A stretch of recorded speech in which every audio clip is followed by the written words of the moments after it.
Amen. Hallelujah. Sige po, patuloy po tayo na to stay in the presence of the Lord, to enjoy His presence. So close our eyes, let's bow our heads and let's pray. Thank you, Jesus. Glorify your name.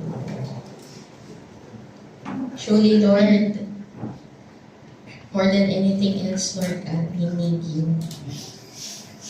For everything we need, Lord God, is in you, Lord. Everything we need is you, O Lord. It is you alone. Father God, we are praying, Father God, today, hayaan mo, Panginoon, na patuloy kang mangusap sa buhay ng bawat isa. Hayaan mo, Panginoon, ang iyong salita, O Diyos, ay tumino sa aming puso. Let your words uplift our spirit, strengthen our knees, Lord God, and make our feet stand firm, Panginoon. Sa kahit anumang kaharapin namin mga pagsubok, O Diyos, kahit anumang pagbato ng kaaway sa buhay namin, mananatili o matatag ang buhay ng bawat isa. We will continue to endure, Lord God, na hindi nababago ang aming pagtitiwala sa iyo, bagkus ito ay mas lalo pang lumalim, Panginoon. Sa kabila ng mga pagsubok na aming pinagdadaanan, sa kabila, Panginoon, ng mga distraction, Lord God, na ginagawa ng kaaway sa buhay namin, mananatili, Panginoon, yung init ng aming pag-ibig sa iyo. At ito ay mas lalo pang lalago, Panginoon. It will increase all the more, Lord God. Lord, we pray today, Panginoon, let there be revival in this room. We know, Panginoon, na sa pagpupuri pa lamang namin sa inyo, O Diyos, naranasan na namin ang katindihan ng iyong presensya. And we believe, Lord God, na hindi ka pa humihinto, Panginoon, hindi ka humihinto sa pagkilos sa buhay ng bawat isa. And we will witness, Lord God, today, revival in this room, Lord God. You will stir up, Lord God, the fire in our hearts. You will stir up, Lord God, the passion, Panginoon. You will stir up, Lord God, yung init ng aming paglilingkod sa inyo, yung kagalakan sa aming paglilingkod sa inyo, Panginoon. Hindi po kami manghihinawa, O Diyos. Hindi po kami magsasawa na purihin ka dahil ikaw ay mabuting Diyos. Salamat, Panginoon, sa tanging pangalan ni Jesus. Amen. Magandang umaga po sa bawat isa. Morning. Pwede po ba natin batiin ang katabi natin and let's declare blessing, let's speak life doon po sa ating katabi. Alam ko po na bago po yan pumunta dito, meron po yung matinding pinagdadaanan. And naniniwala po ako na sa pagngiti natin, sa pagbibigay natin ng mga salita sa kanila, galing sa Panginoon, sila po ay mapapatibay, sila ay mapapalakas. Amen? Amen. Amen. Hallelujah. Pwede po ba natin muling palakpakan ng Panginoon? Pag-uusapan is enduring faith. Pakisabi po, enduring faith. Pakitignan po ulit yung katabi. Nag-i-endure ba yan? And naniniwala po ako nag-i-endure yan kasi sa kabila ng mga pagsubok na pinagdadaanan, nandito po siya at nagpupuri sa Panginoon. Amen? Pwede niyo po bang i-congratulate yung katabi mo? Congratulations! You endure the test. You have an enduring faith. Amen? Amen? Hallelujah? Amen. Palakpakan po natin ang Panginoon sa buhay ng bawat isa. Hallelujah. Ito pong nakaraan, bumalik po ako sa pag-run. Yan. Bumalik po ako doon sa pagtakbo, and yung na-experience ko po doon sa running po, ang goal ko po doon is dapat makagawa ako ng run na tuloy-tuloy within an hour. Yun po yung goal ko nung nag-start po akong tumakbo ulit. Dapat within an hour, tuloy-tuloy, walang hinto, talagang tatapusin ko yung 1 oras ng pagtakbo. Nung una po na ako ay tumakbo, motivated pa ako. On fire pa po ang pagtakbo ko, may excitement pa sa akin. Medyo mabilis pa kasi, may lakas pa ako, mabilis pa akong tumakbo. Kasi kakaumpisa ko lang, so may lakas pa. Hanggang sa ang nangyari po, umikot na po ako ng 6 laps doon sa oval po sa Cainta. If you know yung Cainta oval po, doon sa may bandang Brookside. Yun. Pagkita ko po sa watch ko, naka 6 laps na po ako. Pagkita ko sa watch ko, 15 minutes pa lang siya. No, 15 minutes pa lang siya. So sa isip ko, sige tuloy lang, kaya pa, may lakas pa, hindi pa sumasakit yung tuhod ko. Pero habang tumatagal po ako, nag-umpisa na pong sumakit yung tuhod ko. Nag-umpisa na pong bumigat yung mga paa ko, sumasakit na yung hita ko. So, nag-umpisa na rin po akong bumagal sa pagtakbo. No? Nawawala na unti-unti nung una. I am so motivated, pero nawawala na unti-unti yung motivation ko. Kasi bumibigat na yung sarili ko, bumibigat na yung katawan ko, may pain na sa pagtakbo. Hanggang sa dumating na sa punto na habang ako ay tumatakbo po, napapaisip ako, itutuloy ko pa ba to? Ganun na yung nasa isip ko. Tutuloy ko pa ba to o hihinto na ba ako? Kasi nakaka 15 minutes pa lang ako, 20 minutes, 30 minutes pa lang ako, ang goal ko 1 hour. So napapaisip na din po ako nung time na yun, nang sumasakit na yung mga paa ko, napapaisip na po ako, tamang decision ba na nag-start akong tumakbo? Yun po yung naging nasa isip ko. Tamang decision ba na nag-start akong tumakbo? Baka pinahihirapan ko lang yung sarili ko.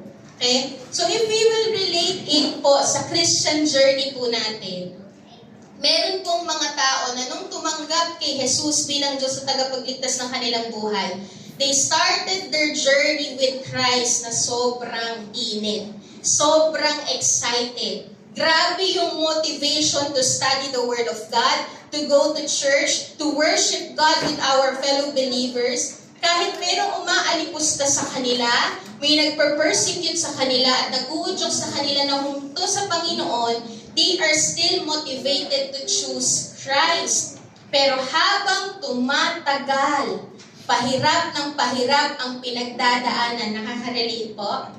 Habang tumatagal, pahirap ng pahirap ang pinagdadaanan, patindi ng patindi ang kinahaharap ng problema, mas tumadami yung panalangin na hindi sinasagot ni Lord.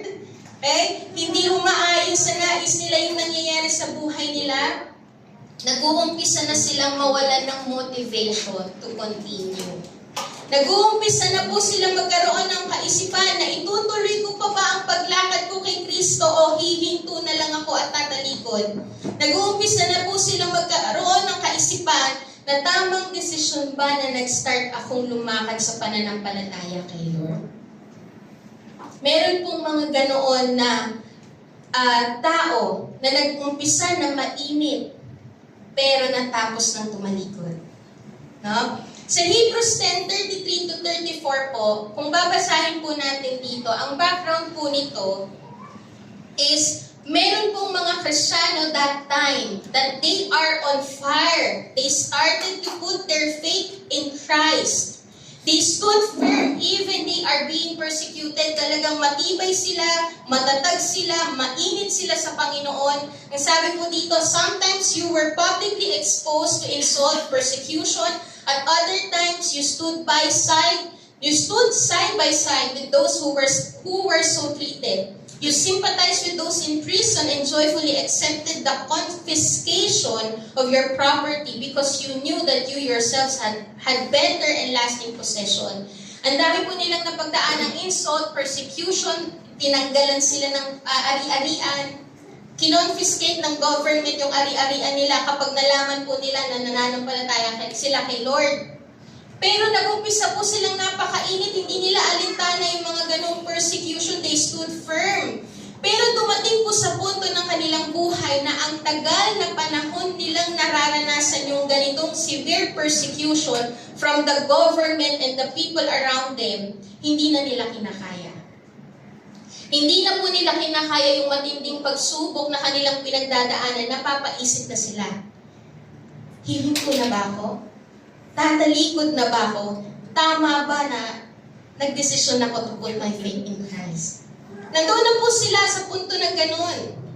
Kaya po in-encourage po sila nung author dito, alalahanin nyo, naalala niyo po yung message ng nakaraan, alalahanin nyo, nung umpisa kayong naglingkod sa Panginoon, napakainit nyo, alalahanin nyo yun.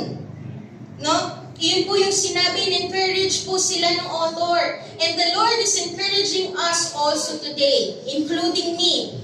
kung nag-umpisa tayo kay Kristo, my hope and my prayer, magtapos din po tayo kay Kristo. Amen? Amen po ba? Kung ngayon na nag-umpisa ka na sa paglakad sa pananampalataya kay Kristo, sana you also end your journey having faith in Christ and being with Christ. Pakisabi sa katabi, kasama kita hanggang huli. Kay Lord tayo hanggang huli. Amen po ba? Amen? Why? Because Jesus is better than anything else we could pursue. Amen po ba? Next slide po.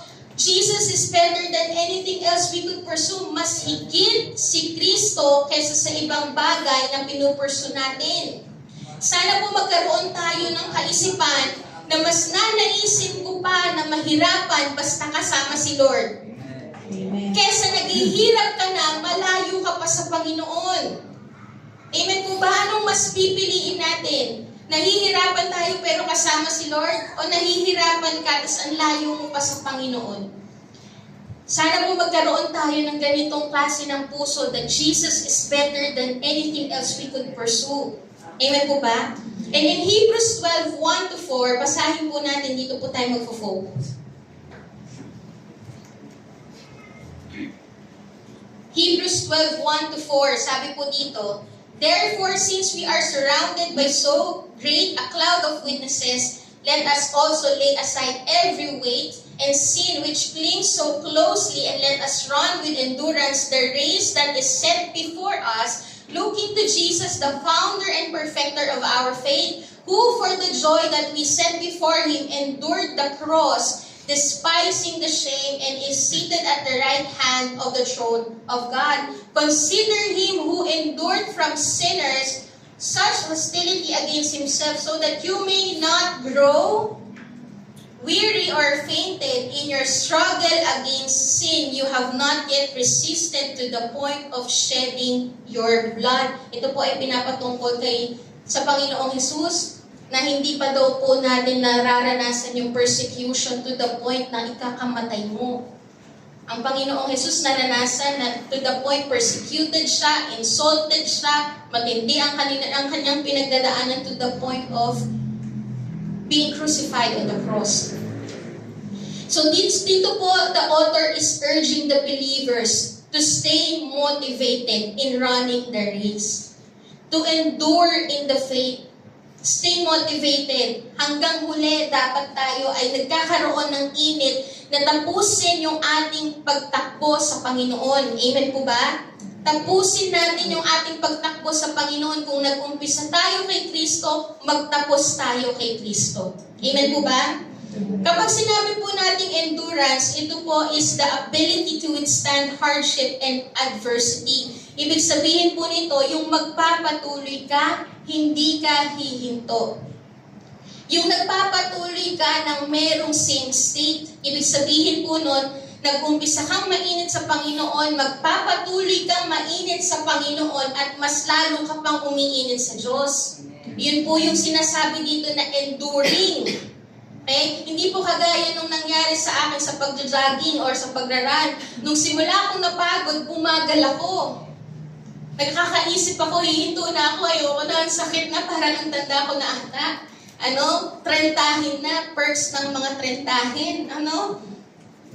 Kailangan magpatuloy ka ng meron ka pa rin init, magpatuloy ka ng meron ka pa rin kagalakan, magpatuloy ka ng meron ka pa rin commitment sa Panginoon. Iyon po yung sinasabi na endurance. To continue having the same state. So bakit nga po ba tayo ini-encourage to run with endurance? Na tumakbo ng merong pagpapatuloy with having the same state? Unang bagay po is because of the design. Pakisabi po, design. Why we need to run with endurance? Because of the design. Merong disenyo na racetrack sa buhay mo. At sino ang nagdisenyo nun? Si Lord. Kailangan po nating maintindihan at maunawaan that it is the Lord, it is God that designed your racetrack. Si Lord ang nagdisenyo ng tinatakbo mo ngayon. Si Lord ang nagdisenyo ng mga bagay na tinatakbo mo sa pananampalataya. Kailangan po nating maintindihan na yung dinesign na racetrack ng Diyos sa buhay mo, hindi siya yung isang smooth road na parang T-Plex. Ayan. Parang mabuburyo ka kasi maaantok ka kasi dire-diretso lang. No? Walang hirap sa pagtakbo. Hindi po siya yung kagaya ng ganyan. Pero, ang design po ng Panginoon na racetrack po sa atin is this. Pakita po natin yung next slide. Iyan po yung reality. Na alam ko nakikita nyo na yan sa Facebook. Diba ang expectation natin dahil si Lord ang nag-design, smooth lang siya, dire-diretso lang, madali lang. Diba? Pero alam niyo po ang reality, ang daming obstacle. You know why? Kasi kapag smooth ang lahat, hindi mo nakakailanganin ng pananampalataya. Kapag smooth ang lahat, hindi ka naaasa kay Lord. Kapag smooth ang lahat, aasa ka sa sarili mo. Last time we talked about different seasons of life. Naalala niyo po yun? Different seasons of life. That yung seasons po na yon, yung wilderness, yung storms, yung shaking, yung fearing season, lahat po yun ay parte ng racetrack na dinesign ng Diyos sa'yo. Yung racetrack na dinesign ng Diyos sa'yo, may waves, may valley, may mountain, may fiery season, may wilderness, may stormy season, may waiting season, may mga seasons, may mga obstacles. Alam naman po natin, na pag-usapan na natin, hindi na tayo magdadive deep po yun. We know that, we know the reason why God allow us to go through those racetracks. Alam natin yung rason kung bakit hinayaan ng Lord na dumaan tayo sa ganitong klase ng racetrack na yan. Because God designed that racetrack to accomplish His great plan for you. It is to transform you. It is to show His character. Pinag-usapan na po yan natin nung nakaraan. It is to lead you to a full surrender na wala kang ibang kinakapitan at inaasahan kundi ang Diyos lang. God designed that racetrack for your good and for His glory. Amen po ba? Lagi nating tatandaan na kahit na hindi smooth yung ating pinagdadaanan, the Lord knows what He is doing and it is for your good and it is for His glory. Amen po ba? And alam niyo po ang nakakamangha po dito. Ito yung nakakamangha about this truth. Kung si Lord ang nag-design ng racetrack mo, ng pinagdadaanan mo, bago ka pa man po mapunta sa finish line, He already knows every turns. He knows every obstacles. He knows every valleys. He knows the details of your mountain. Dahil si Lord ang gumawa ng racetrack na yan, alam niya ang bawat detalye ng iyong pinagdadaanan. Amen po ba? And because He fully knows your racetrack, He also knows kung ano ang kakailanganin mo in every turns. Amen? Kung alam po niya, kung siya ang nag-design at alam niya yung bawat detalye ng racetrack mo, alam din po ng Lord kung ano ang kakailanganin mo sa bawat obstacle, sa bawat mountains, sa bawat valley na iyong pinagdadaanan. Ito rin po ang nakakamangha sa katotohanan that it is the Lord who designed that racetrack. Kung alam ng Lord yung iyong racetrack, because He is the one who designed it, alam niya yung bawat turns ng racetrack mo, alam niya yung details ng mga pinagdadaanan mo, ibig sabihin po nun, alam din po ni Lord kung paano ka pagtatagumpayin sa bawat valleys and mountain na kinakaharap mo. Amen po ba? Pwede po ba natin palakpakan ng Panginoon? Hindi lang niya alam ang pangangailangan mo, alam din ng Lord kung paano ka pagtatagumpayin kasi siya nga ang nagdisenyo. Amen po ba? Pangalawa po, why we need to endure. It is because of the duration. Pag sinabi po nating duration, hindi po siya maiksi. Meron po siyang haba. Okay? The race that you are going through, that you are running, is a marathon, not a sprint. Hindi po iyan 100-meter dash na madali mo lang tapusin. Hindi po ganon. Yung pinagdadaanan mo, yung racetrack mo, ay mahabang race. Yung sinasabi po ng salita ng Diyos that our affliction is for a little while, iyon po is when you look at the perspective of the Lord. It is for a little while kasi maiksi lang ang oras natin sa oras ni Lord. Okay?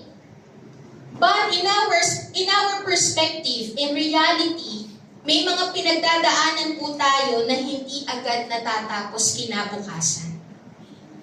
Sino po yung naka-experience ng ganun? Na parang ang tagal na nilang pinagdadaanan yung pinagdadaanan nila. Meron po ba? Nagkaroon ka ng problema ngayon pero hindi agad natapos kinabukasan. Merong pangyayari sa buhay mo na nagkaroon ka ng problema ngayon pero may solusyon agad later on. Kinabukasan may solusyon agad. Pero meron kang pinagdadaanan na hindi agad natatapos kinabukasan. Meron pong pagkakataon na meron tayong kinahaharap na problema ngayon pero hindi po siya solve agad bukas. There is a duration. That's why the Lord is telling you to endure. Kailangan mong magtiis, kailangan mong pagtagumpayan, kailangan mong magpatuloy. Amen po ba? Halimbawa na lang po, yung mga Bible character po na pinag-uusapan po natin, di ba? Si David, ilang taon po niyang hinintay yung katuparan ng pangako ng Diyos? 12 years. Ang dami pong Bible character na hindi po agad-agad tumugon si Lord sa panalangin. Naghintay sila ng matagal na panahon. There is a duration in your race. May haba siya. That's why you need to endure. Si Abraham, 25 years ang paghihintay. Si Joseph, 13 years. Si Noah, 120 years ang paghihintay. But they endure. That's why the Lord is telling you, you need to endure, anak. Mahaba man to, pero may katapusan to. Mahaba man to, pero magtatagumpay ka kasi alam ko na yung racetrack mo eh. Alam ko ang pangangailangan mo at alam ko na kung paano ka pagtatagumpayin dyan. Mahaba man, all you need to do is to endure. I want you to endure, anak. Iyon yung sinasabi ng Panginoon. Pero ang tanong po sa atin ngayon, kapag hindi ka ba agad inalis ng Diyos sa problema mo o sa sitwasyon mo, titigil ka bang magtiwala sa Panginoon? Question, kapag hindi ba agad sinagot ni Lord ang panalangin mo, at hindi ka agad binigyan ni Lord ng solusyon sa problema mo, magtatampo ka ba agad at tatalikod sa Lord? The reason why the Lord is telling us to endure because the duration of our affliction, the duration of our waiting, the duration of our racetrack is long. Kaya kailangan nating magtiis. Kailangan nating magpatuloy. Pakisabi sa katabi, magpatuloy ka. Tuloy lang, kapatid. Amen po ba? Tapusin mo yung race mo. Fight the good fight of faith. Finish the race well. Naalala ko po yung napanood ko po sa Facebook. Meron pong mag-asawa doon na yung lalaki po ay may skin disease. Na sobrang tindi po ng skin disease niya to the point na nadideform na yung kanyang kamay because of that skin disease. And mula ulo hanggang paa, meron po siyang skin disease. Sobrang in pain po siya dahil doon sa skin disease po niya. And then, ang napanood ko po doon sa video na yon is nakita nung asawa niya kung gaano katindi yung pagluhod ng asawa niyang lalaki. Na siya po ay nagpupuri pa rin sa Panginoon. Kaharap po niya yung Bible. Nag-worship siya sa Lord even though he is in pain.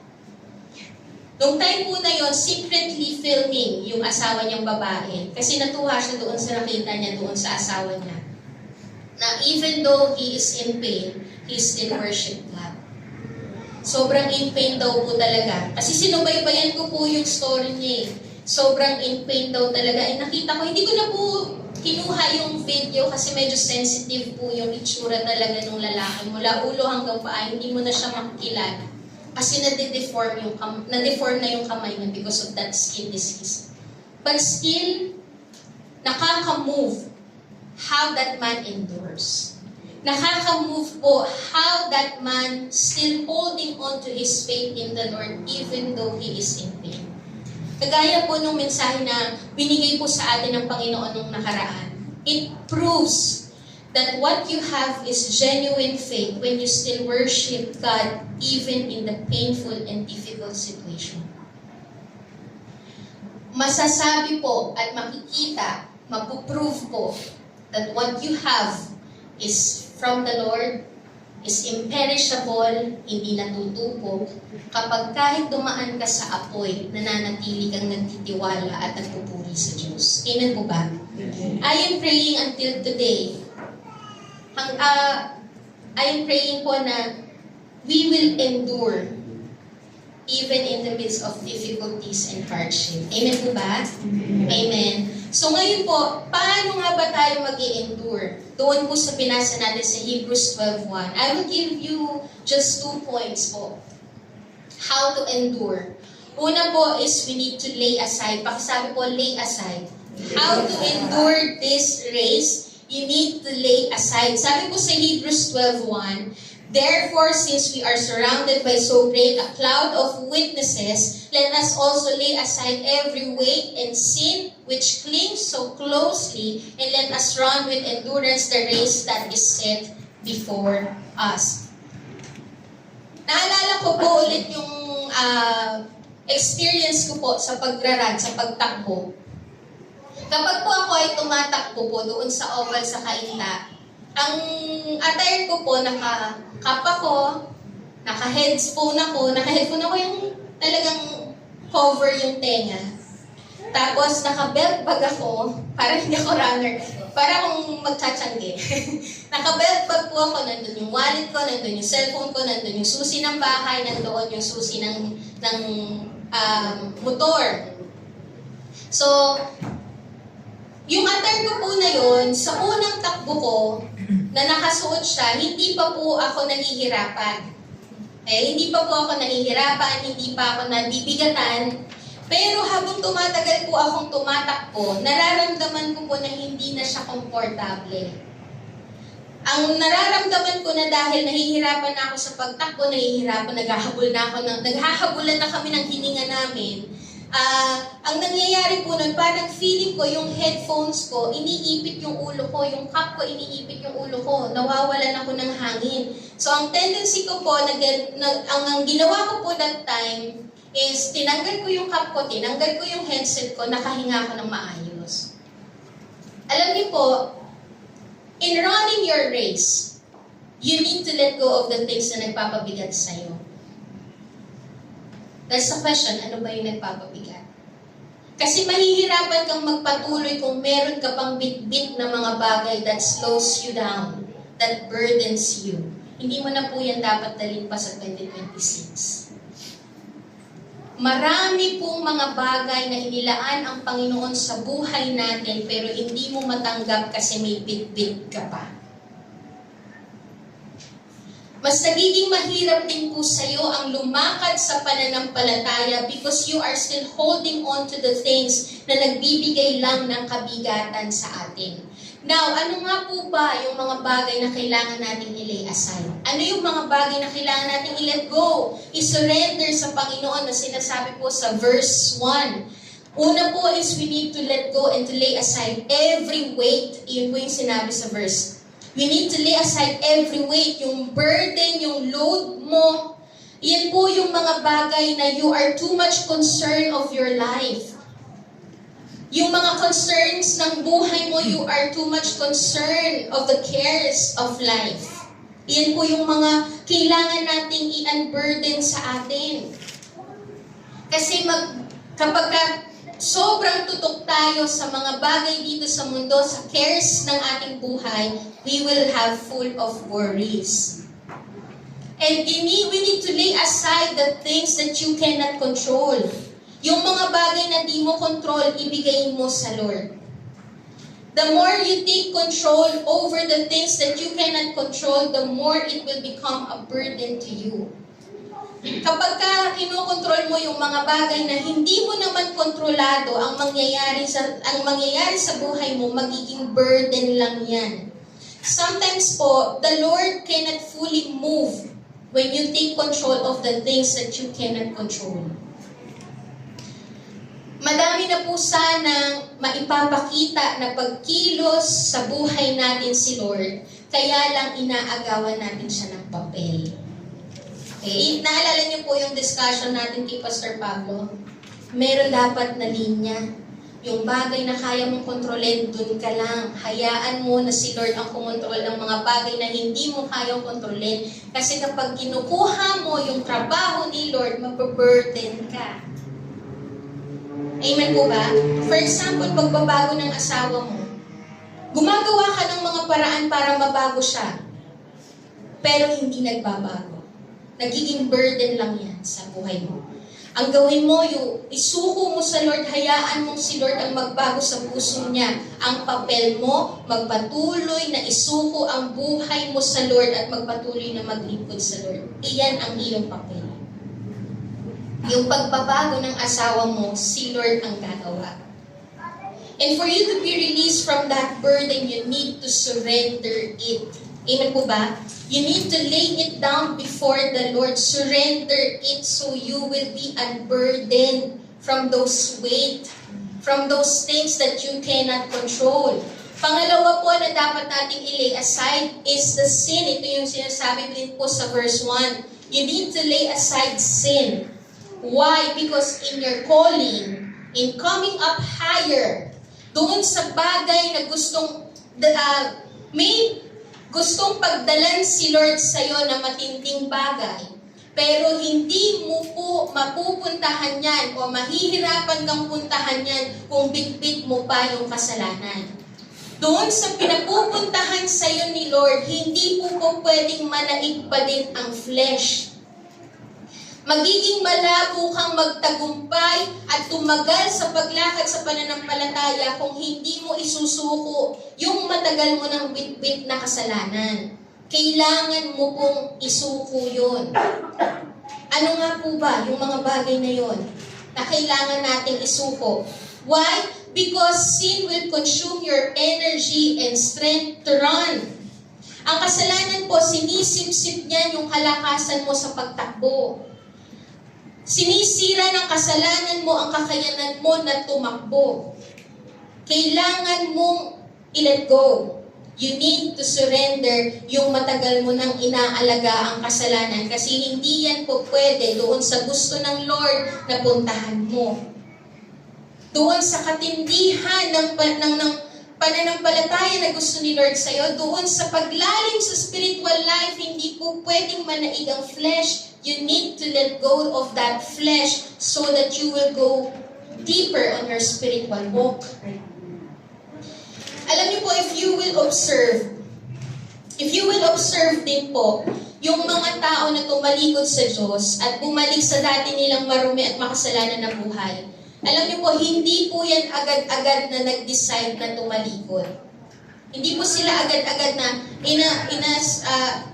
parang paggising nila, tatalikod na ako sa Lord. Gusto ko nang tumalikod sa Lord, parang naisip ko tumalikod na ako sa Lord. Hindi po ganun. Meron po yung tinagong kasalanan na hindi isinuko sa Diyos. Ayun ang dahilan kaya unti-unti siyang tumalikod. Hindi po siya agad tumalikod. May mga bagay po siya na hindi sinuko, na nag-drain sa kanyang fire, na nag-drain sa kanyang kalakasan para tumakbo sa pananampalataya. Unti-unti na po yan nawawalan ng lakas. Kapag meron po tayong tinatagong kasalanan, inaalaga ang kasalanan, hindi nile-let go na kasalanan, unti-unti po niyan naaalisin yung lakas mo na sumunod sa Lord. At darating sa punto ng buhay mo, bibigay ka na lang doon sa dati mong buhay. Kapag may kasalanan ka, lagi pong hati ang puso mo. At kapag hindi mo po yan binitawan, eventually, ang mas pipiliin mo ay tumalikod sa Lord at magpatuloy na lang sa buhay na makasalanan. You need to let go. Bitawan mo na. Amen po ba? Pakisabi sa katabi, bitawan mo. Kapit kay Lord, bitawan bitaw sa kasalanan. Kapit kay Kristo, bitaw sa kasalanan. Amen po ba? Ulitin ko, kapit kay Kristo, bitaw sa kasalanan. Amen? Why? Because sin will make you a vessel that leaks. Kapag ikaw po ay puno ng mundo, puno ng mga bagay dito sa mundo, ikaw po ay isang parang vessel na tumatagas. Butas. Hindi na pupuno. Kaya nade-drain ka. Sin will drain your fire. Sin will ruin your testimony. And sin will lead you to give up and to quit in running the race. Let go of that sin. Amen po ba? Surrender so that you will be unburdened. You need to surrender. Pangatlong bagay na kailangan nating ilay aside is distraction to good things. Hindi lamang po yung mga nakakabigat sa atin, kasalanan, but sometimes you need to let go of the distraction to good things. Some of you po been running for a long time. Sino po dito matagal ng Kristiyano? Taas mo ang kamay. Amen. Thank you, Lord. Alam niyo po, may mga tao, may mga Kristiyano na ang tagal na po nilang Kristiyano, they've been running for a long time. Marami na silang progress na nagawa. Okay? And ang ginagawa po ng kaaway, dinidistract ni Satan yung mga Kristiyano na matagal nang tumatakbo for them to be satisfied doon sa nagiging progress nila. Okay? Sinasabi ni Satan, uy, ang tagal mo nang tumatakbo, pagod ka na, tumigil ka na. Ang tagal mo nang tumatakbo, okay na yan. Ganon po yung distraction. Yung sinasabi ni Satan, ang tagal mo nang tumatakbo, may progress ka na, baka pwede na yan.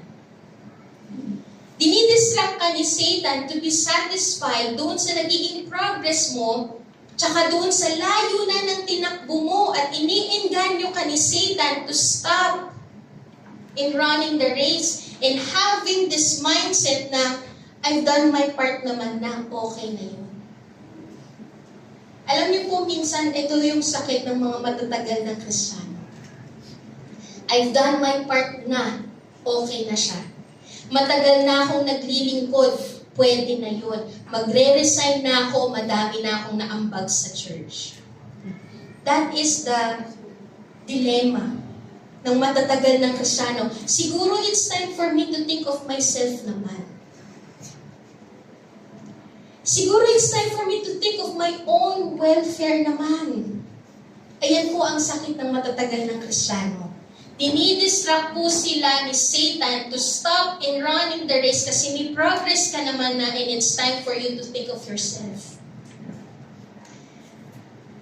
But remember that not all good things are the right thing to pursue. Remember, not all good things are the right thing to pursue. Kagaya po ni Demas. Makikita po natin si Demas sa 2 Timothy 4:10. Sabi po doon ni Paul, siya po ay nakakulong. Tapos ini-encourage po niya, sinasabihan po niya si Timothy, Timothy, pumunta ka na dito, bilisan mo.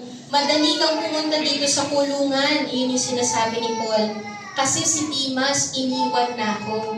Yun po yung sinabi ni Paul. Sabi po niya sa 2 Timothy 4:10, for Demas, because he loved this world, has deserted me and has gone to Thessalonica. Si Demas po nag-umpisang mainit sa Lord pero na-distract sa mga good things. Ano yung good things? Pera. Yung pera po is a good thing. Hindi po siya bad. Pero kapag ka na-hook ka, that's the time that it will become bad and it will become sinful and it will distract you to pursue the right thing.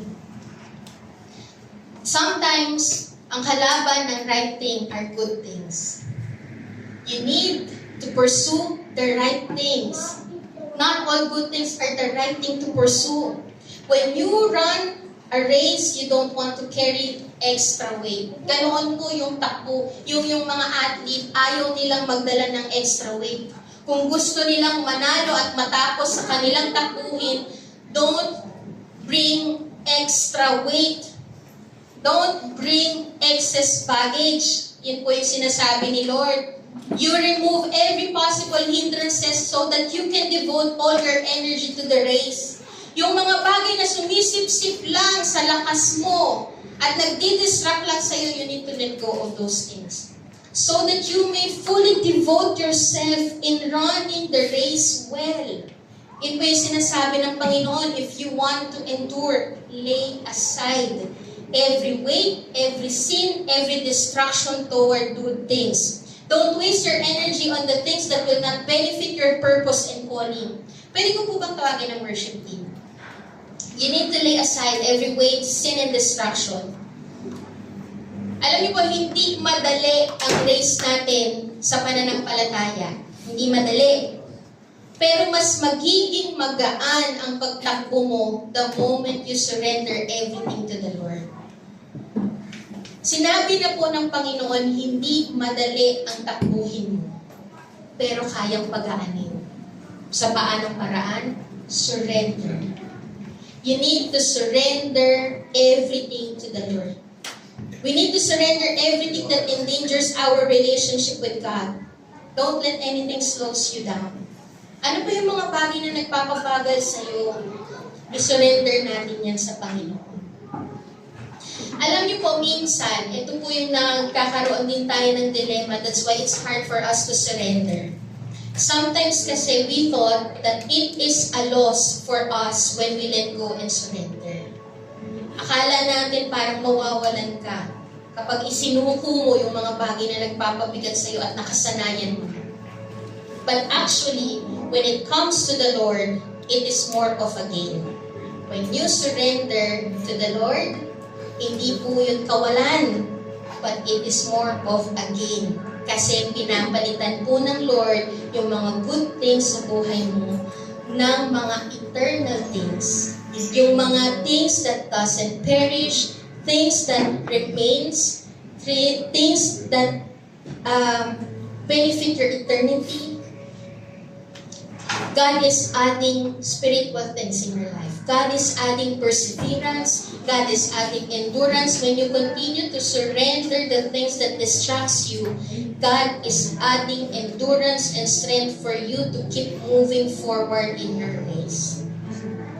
God is adding godly character. He is making your joy complete. He is making your peace transcends all understanding. Pangalawang bagay po, habang tumutugtog po ang ating worship team. Pangalawang bagay na kailangan natin to endure is to look. Kung kanina we need to lay aside, pangalawa we need to look. Ano po yung bagay na kailangan natin tignan? Sabi po sa Hebrews 12:1, balik tayo. Therefore, since we are surrounded by so great a cloud of witnesses, let us also lay aside every weight and sin which clings so closely, and let us run with endurance the race that is set before us. Ang sabi po dito, we need to look up to those cloud of witnesses. You need to consider them.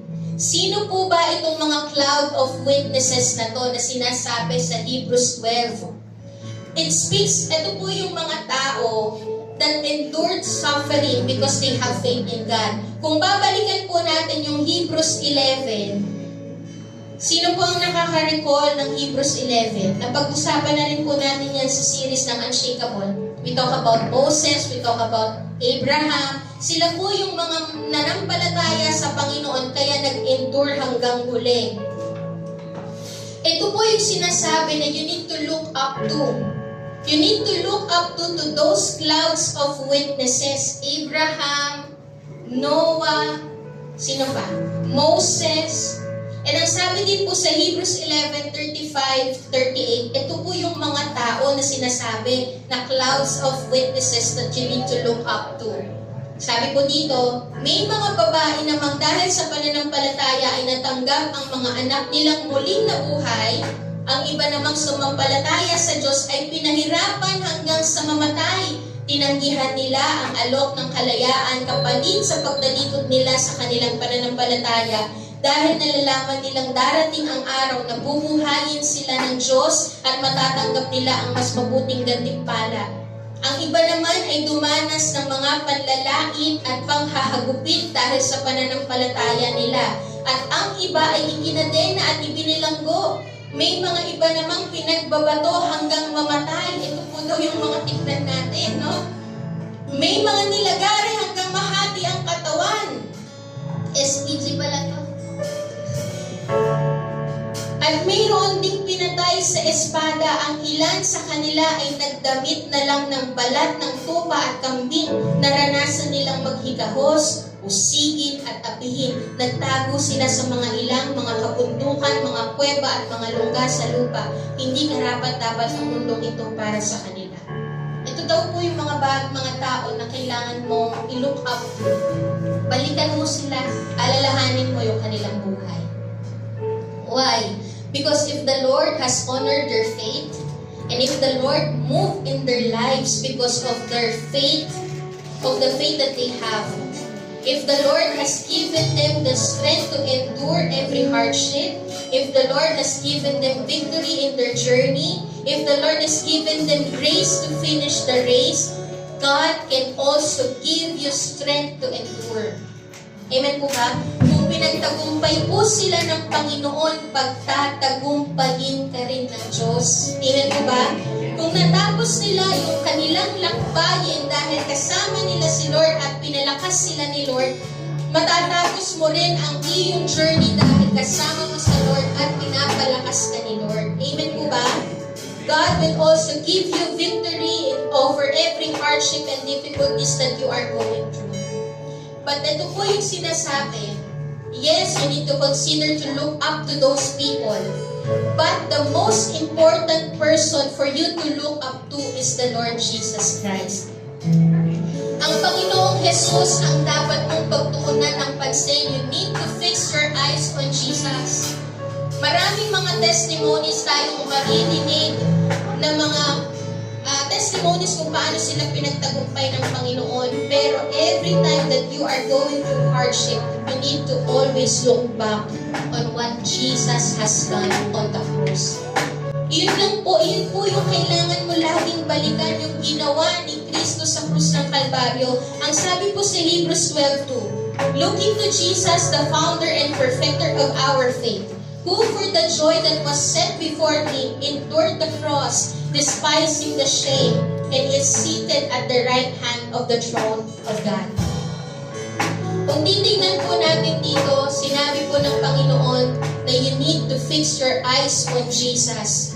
Kasi ang lahat ng pinagdaanan natin, pinagdaanan ng mga tao sa nakaraan, mga prophets, mga Bible characters, lahat po ng pinagdaanan natin at pinagdaanan nila exceeds to all the suffering, sorrow, and pain na pinagdaanan ng Panginoon.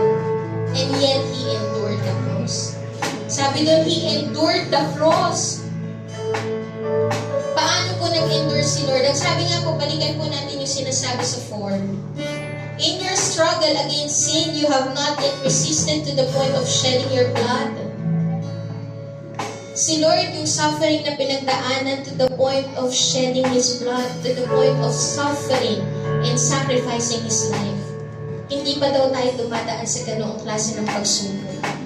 You need to look up to Jesus. You need to fix your eyes on Jesus. Kasi even though ang kanyang pinagdaanan requires His life, requires the sacrifice of His blood, He still endured the cross. Nag-endure pa rin ang Panginoon. Paano po siya nag-endure doon sa unbearable pain of the cross? Ang sabi po doon, who for the joy that was set before Him, He focused on the joy set before Him. Hindi po siya nakatutok doon sa shame and sa misery of the cross. Nakafocus po siya doon sa kagalakan na idudulot ng kanyang pagdadaanan. Meron pong nakaset na kagalakan, reward doon sa ating mga pinagdadaanan. Ano po yung sinabing reward doon? Yung joy that was set before Him. Ito po is yung seated at the right hand of the throne of God. He doesn't focus on the misery and the shame. He focused on the joy set before Him. He focused on the crown. He doesn't focus on the cross, on the pain of the cross, but he focused on the joy of that crown that he will receive after that pain on the cross. Ito pa po yung dahilan kung bakit nag-endure ang Panginoong Jesus that we need to grasp. He doesn't also focus on the shame and misery of the cross. He focused on the salvation of man. Hindi po niya alintana yung sakripisyo na gagawin niya basta magkaroon ka lang ng kaligtasan. Iyon po yung dahilan why He endured. Because He loves you so much. He wants you to have salvation. He wants you to be saved. Kahit na mahirap yung cross na kanyang pagdadaanan, ang importante sa kanya, maligtas ka.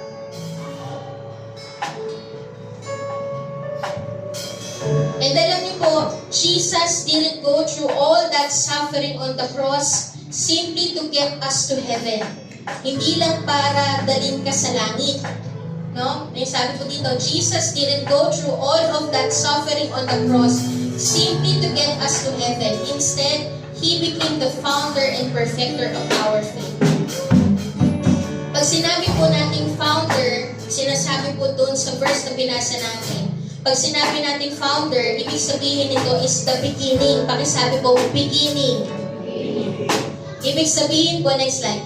Ibig sabihin po, He is the one who will give you the faith para mag-umpisa kang tumakbo ng may tagumpay. Kaya ka makakatakbo sa race na yan is because si Lord ang nagbigay ng pananampalataya sa iyo para ka tumakbo ng may tagumpay. He is the founder of your faith. And ang sabi din po doon, He is the perfecter. Hindi lang po niya in-endure ang cross para bigyan ka ng kaligtasan at dalhin ka sa langit. Pero, in-endure niya yung cross para maging umpisa at katapusan, kakumpletuhan ng pananampalataya mo. He is the founder and perfecter of our faith. Ibig sabihin ng perfecter, it is a completion or maturity. He is the one who make your faith complete. Siya ang magkukumpleto ng pananampalataya mo. Siya ang magbibigay sa iyo ng lakas para matapos mo ang paglakad sa pananampalataya ng may tagumpay. Hindi ka lang mag-uumpisa ng may tagumpay, magtatapos ka ng may tagumpay. Bakit? Kasi nag-endure na si Lord. Amen po ba? And the reason why you will endure it is because the Lord already endured that race. Pinagtagumpayan na niya yung lakbayin mo, kaya magtatagumpay ka sa lakbayin na to. Amen po ba? Magtatagumpay ka at magtatapos ka. Amen? The reason why He endured the cross, because His finished work on the cross will be the source of your strength and victory to finish the race well. Ang dahilan din po kung bakit niya tinapos ang krus, kung bakit niya kinumpleto ang krus, bakit niya pinagtagumpayan yung krus? Kasi yung krus, yung ginawa niya sa krus ng Kalbaryo, ang magiging kalakasan mo at tagumpay mo to finish the race well. The cross is not just His sacrifice or sacrificial love.